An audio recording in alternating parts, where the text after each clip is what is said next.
So, how to use direct object pronouns in a sentence. So, if our original sentence is, in English, I send the letter to David.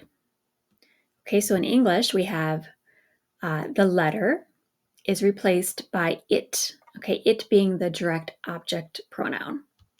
Okay, in Italian, we have io mando la lettera a Davide. Io la mando a Davide. Okay, so as you can see, it changes order a little bit between English and Italian.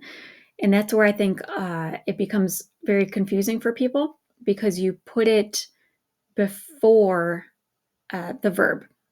Okay, so la lettera is replaced by la because it is a singular, it's a singular third person pronoun. So that's replaced by la because it's feminine.